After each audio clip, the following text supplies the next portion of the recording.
As Menachem is speaking, yeah, you muted. Okay. So we're going to change a tiny bit the order. Michael has a kind of a difficult schedule today, so we're opening with Michael, and then we'll go according to the order. Thank you. Thanks, Aaron, for accommodating. I'm in the middle of my business day, which started about 7 a.m. this morning, New York time. And of course, getting up to the news of the murder in by the bus stop. This is, it's heartbreaking. But anyway, leaving HaTorah. Okay, well, we're going to stick to Aaron's rules, which I always thought were the rules, but he wants to keep us in order. Okay, so even though we're changing the order a little differently because I have to get on another call with sending a lot of containers of supplies to Israel for various people. It's the beginning of a perek, which is perek Daled.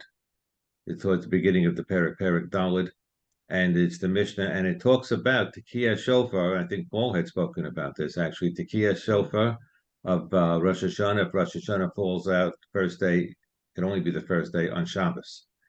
So there was the minhag was not the minhag, but the halakha is the doraisa. But if it fell out on Shabbos, they're saying there was only blown in the mikdash. Rashi comments on it, as Malchokas Rishonim, that it's only blown on Shabbos, but not only in the mikdash, but also maybe in Yerushalayim. And then there are other opinions, even that maybe any of the places that was seen, that you could see Yerushalayim from those locations as well. Then, of course, it was the Churban bias, and Rabbi Yochanan ben Zakkai, who established many of the takanos that have passed down till today, basically decreed that even the Sanhedrin, even if it's not the 71 Sanhedrin by the Beis Hamikdash, but a Sanhedrin maybe even of 23, and they had moved to Yavne, maybe they would also blow it on Shabbos in Yavne. But if you lived in Yavne and it wasn't in the Sanhedrin, they did not do that, etc., etc. So we see the chashivas of the Tekiah Shofar. Now, to extend it a little to more modern times, there are various drushes on it that have come up. They talk about that the first time that Rosh Hashanah and Tekiah Shofar is mentioned in the Torah is Parshas Emor, where it says Zichron Teruah. Zichron Teruah. I remember listening to Rabbi Isaac Bernstein's shiurim in the 1990s from England, in London. A tremendous, really lecturer and a shiur giver. That he talked about that year in the Midbar, the first year in the Midbar, the way the calendar came out, is that the first day Rosh Hashanah indeed was on Shabbos. So the first time that Tekiah Shofar is mentioned in the Torah, it says Zichron Teruah. Later on in Pinchas, it doesn't say that, right? So that's one point I just wanted to make. And the last point, I think it may have been Rabbi Wein who said it, and actually it was a Hasidic Wort. It's not to take it, it's just the idea behind it, that when, as much as we had defined that maybe it's somewhat of a negative, or we have to be more careful if we don't do Tekiah Shofar on the first day. On the other hand, as we say, Rosh Hashanah Yikasevu, Ubiyom Tzom Kippur Yechasemun, that if the first day is Rosh Hashanah, first day of Rosh Hashanah is Shabbos, how's the Eibush going to write us down on the Shabbos? You can't write on Shabbos. You can write if it's the Pikuach Nefesh.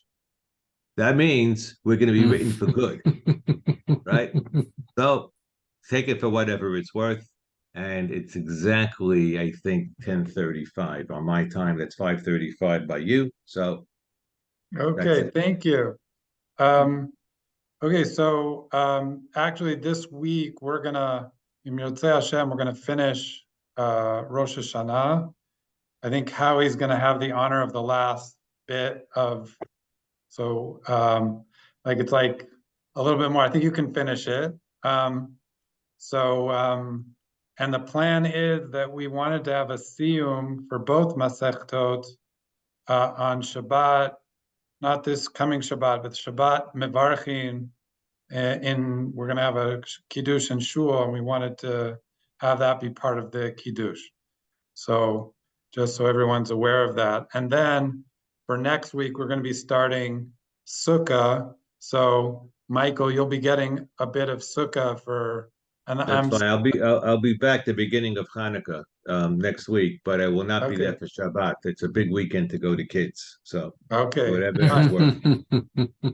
Okay, so Howie, go ahead. You had for this week, Right. you Okay. So the dapim that I was studying has a lot of different mishnayot, and the first two was talks about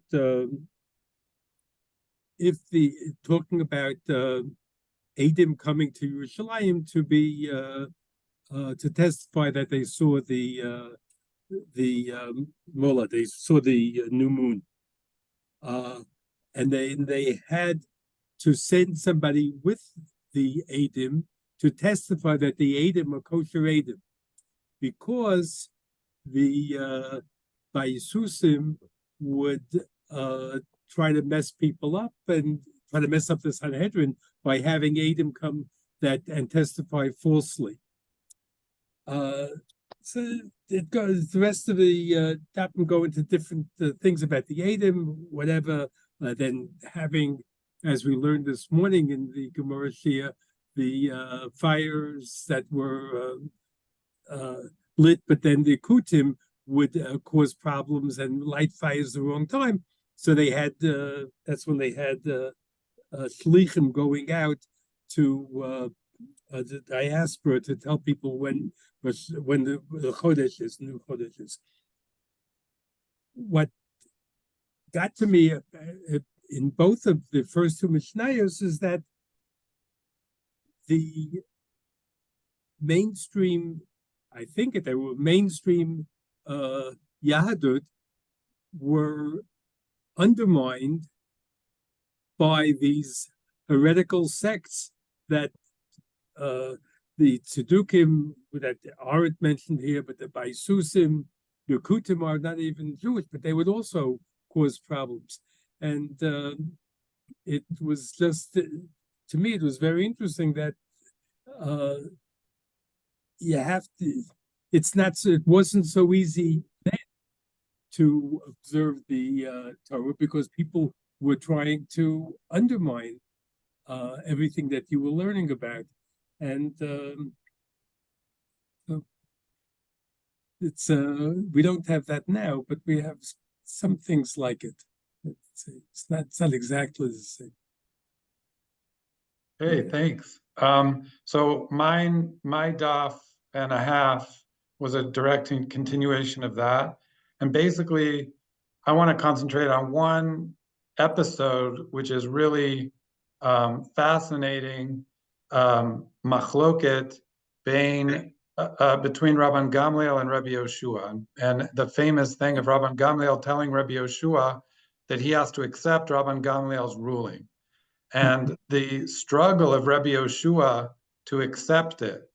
And as part of this story, Rabbi Yoshua, who is distraught and upset, is approached by Rabbi Akiva, and Rabbi Akiva tries to get him to accept the ruling of Rabban Gamliel. And here I just want to concentrate on what Rabbi Akiva said to him. Amarlo, Rabbi Akiva, Rebbe, tarsheni lomar lefanecha davar echad shelimatani. Please let me tell you something that you had taught us. Amarlo amor. So Rabbi Yoshua said, say it. Amar. So Rabbi Akiva said, Arehu omer, otam, otam, otam. It says 3 times in Parshat Emor, Asher tikra'u otam b'moadam. Otam, otam, otam. Shalosh pe'amim, 3 times. And here a play on words, as Rashi explains. It's not, he doresh atem, not otam. Atem tikra'u. Atem afilu shogegim. You, even if you're wrong. Atem afilu mizidim. You, even if you have a day sheker. Atem afilu mut'im. Even if you make a mistake. And Rabbi Yoshua responds to Rabbi Akiva's drasha b'lashon hazeh. Amarlo, he said to him, Akiva nichamtani, nichamtani. You have consoled me. And here Rabbi Yoshua, he accepts this ruling and goes to Rabban Gamliel. And it's really a beautiful thing. And it's very significant in the idea that the rabbis understood that the fixing of the Moadim is Maseh Beit Din, and it has to be accepted, even though there could be in it mistakes. So that was mine. Now I see Yoshua wrote me that he did his daf, and so did Eli. So we're up to Rabbi Abraham. Go ahead. I have greetings from Philadelphia. Thanks. We actually had our first miniature snowfall here the other day. It was a dusting. Mine, my portion was filled with requirements on how to fulfill the mitzvah of listening to shofar, and it dealt with many different issues. I wanted to concentrate on one particular one, and it has to do with intent.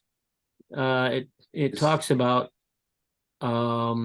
it was a ruling sent from Eretz Yisrael to Shmuel's father. If one is forcibly compelled to eat matzah on Passover, he's fulfilled his obligation. And the Gemara says, well, who compelled him? And it says, a demon forced him to do it. And it says, isn't it taught in a Baraita with regard to someone who is at times sane and at times insane?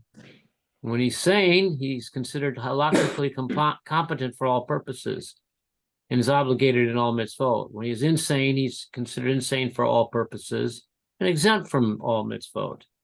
So how can one who's been compelled by a demon to eat matzah be considered to have performed the mitzvah of doing it? And Rav Ashi says, we're dealing with a case where the Persians compelled him. We don't want to talk about Persians, right? Rava said, it's to say that one who sounds shofar for the music, having no intent to fill the mitzvah, fulfills the obligation, because it's not necessarily why you're doing it, but that you're hearing the music. And the Gemara says, isn't this obvious? It's identical to what we said about eating matzah. If you eat the matzah, you fulfill it. So the Gemara answers the question, if you say that there's a difference between the two cases, the merciful one says, eat matzah, and if you eat it, you fulfill the mitzvah. Hear the shofar being blown, and you fulfill the mitzvah. It's very interesting. This was a very, very packed portion, but that I found very interesting. Sometimes you don't think you have fulfilled the mitzvah because you may not have the proper intent, but there are mitzvot that by just doing them, you fulfill your obligations. Right. I mean, it's fascinating, the idea of if mitzvot tzrichot kavanah or lo tzrichot kavanah, do they require intention or not? And yeah, that's a fascinating sugya. So again, thank you so much. I'm just trying to make sure we keep to our time frame of half an hour. So I'm going on to Paul, who amazingly enough, you're on the other side. You're in the States, right? Unmute yourself, Paul. Unmute. Yeah, so I just landed a couple of hours ago, so I'm not sure I'm going to be totally coherent. But what I'd like to discuss, I thought was a very interesting issue, is witnesses coming on Rosh Hashanah, especially when they come late. And what shir shel hayom should the Leviim actually sing when witnesses come late? So we know in Chutz La'aretz, we always say the standard shir of the yom. At least in our shul, and I assume everyone who follows the Gemara, they have a special shir for Yontif. But there was an interesting, and I'll ask a question at the very end of the Rav if we should continue this.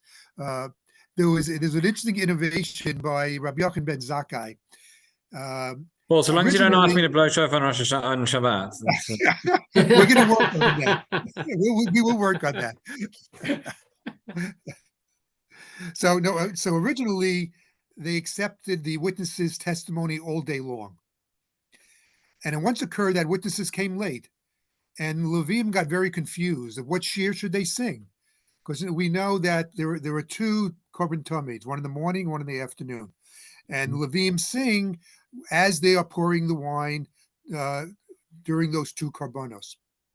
So typically the Levim would sing the shiur shel hayom for the morning tamid, and the shiur for the special day, like Rosh Hashanah in this case, for the afternoon tamid. So one Rosh Hashanah, the witnesses came late, and the Levim didn't know what to do. So they just made the assumption, they're not here. We're not going to assume that the witnesses are going to come in time. So what the Levim did, they sang the shiur shel hayom. Well, the witnesses did come. They came afterwards. They came after the tamid was actually done. So the Levim actually sang the wrong shiur for that yom. And people were really very, very upset that the wrong shiur was actually sung for that Rosh Hashanah. So what the Rebbeim did, they said, okay, we're not going to accept any witnesses that come after the tamid, so we won't officially be declared to be Rosh Hashanah. So Rav Yochanan came along and said, no, let's not do that. We're just going to confuse people in future years of what shiur they should sing. So we should, in fact, do accept the witness's testimony, even if they do come later. But there's also an interesting problem that Tosfos brings up. And being a Kohen, I'm always worried about the korbanos for the Kohanim. Well, if the witnesses didn't come, and it's not officially declared Rosh Hashanah, how can the Kohanim offer the Musaf on that day? It's not Rosh Hashanah. And if they come afterwards, you're not allowed to have a korban after the afternoon korban tamid. So does that mean we do not have a korban musaf at all in that case on the Rosh Hashanah? Tosfos brings the answer. It says that since this is a mitzvah for the tzibur, it overrides the prohibition of not having a korban after the korban tamid, which I thought was very interesting. So, in the year that the witnesses came late, Rosh Hashanah actually got deferred to the next day, to the 31st. And all the prohibitions, so that became a Rosh Hashanah midrabanan.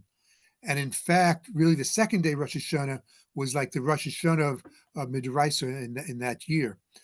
So Yom Kippur would be the 10th day after the Rosh Hashanah of midraisa, which would mean after the 31st day. Typically Rosh Hashanah, Yom Kippur is the 10th day after in today's calendar, after the 30th day.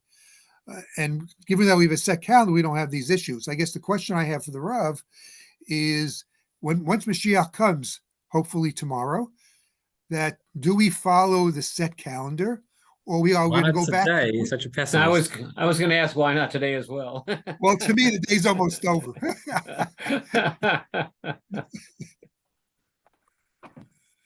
He can come today. I'll accept him to come today. So that's something for you to think about, Rob. Okay, so we'll let Rabbi Kenigsberg answer that question. We'll let you do that in a second. So the next person was Hillel, who couldn't come because he's in Shabbat Yargun with his grandchildren. So Bobby and Gladys, yes.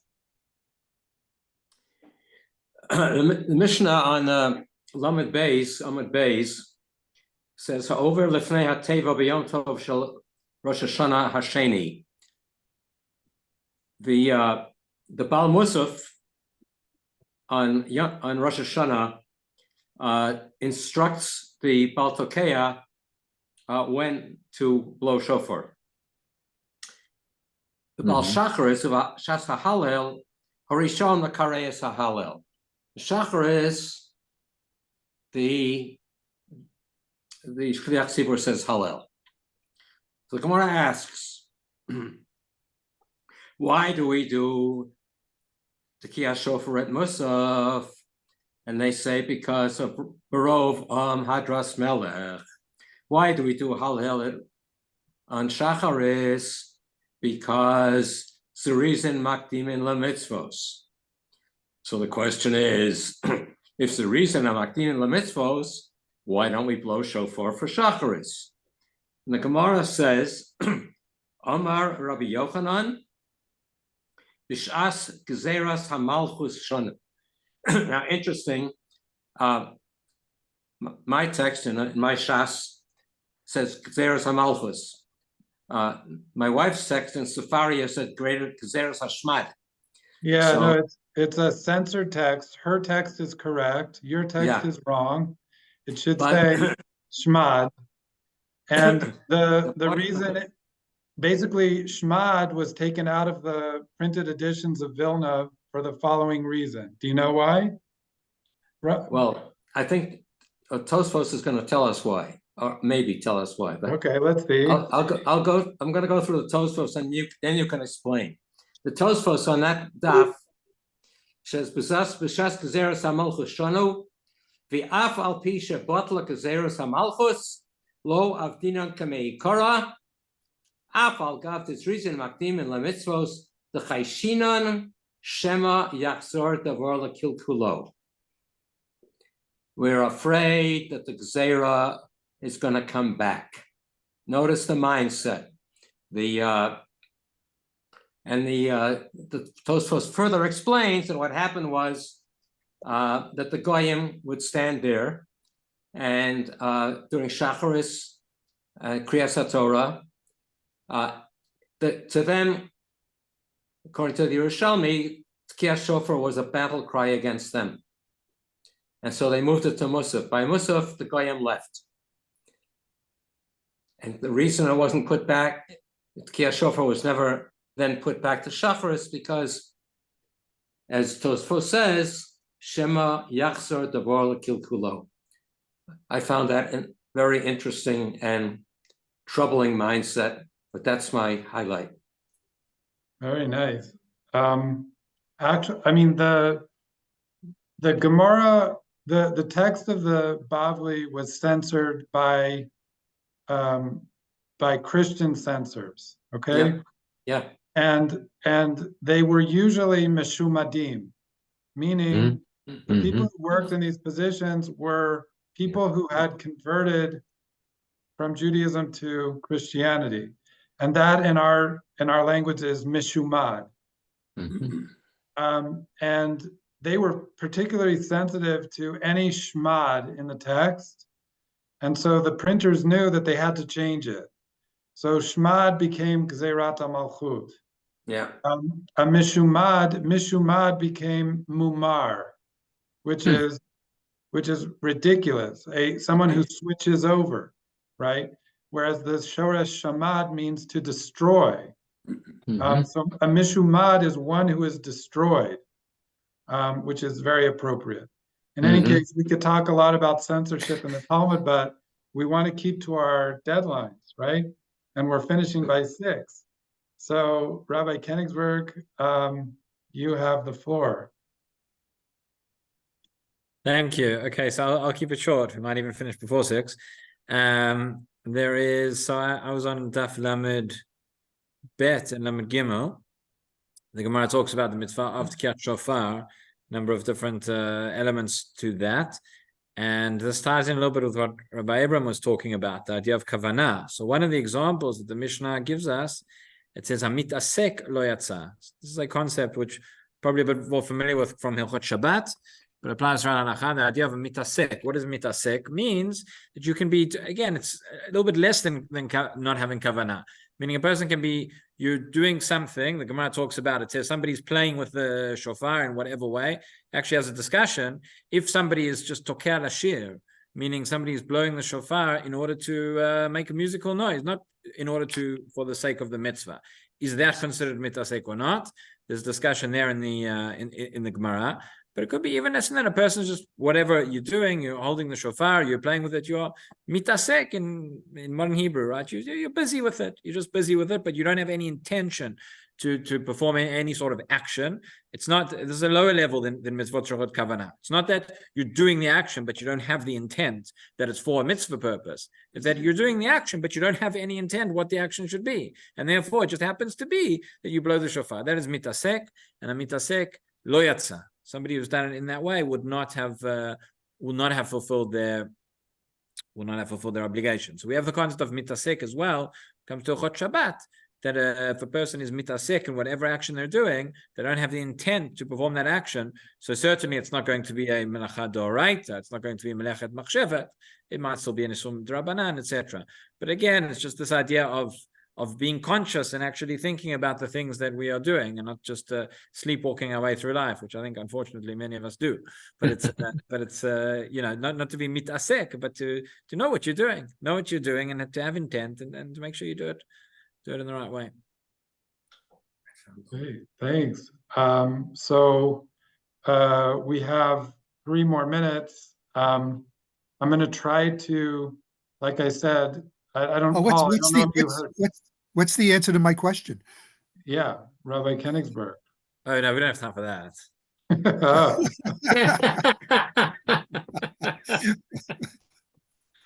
Okay.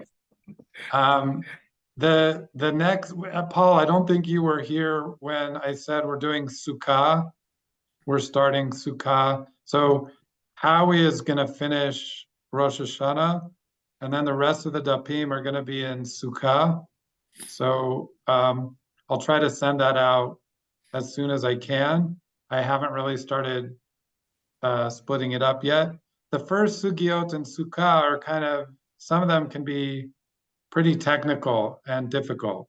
So I'll try to take that in consideration and maybe try to give a little bit less if it's too difficult.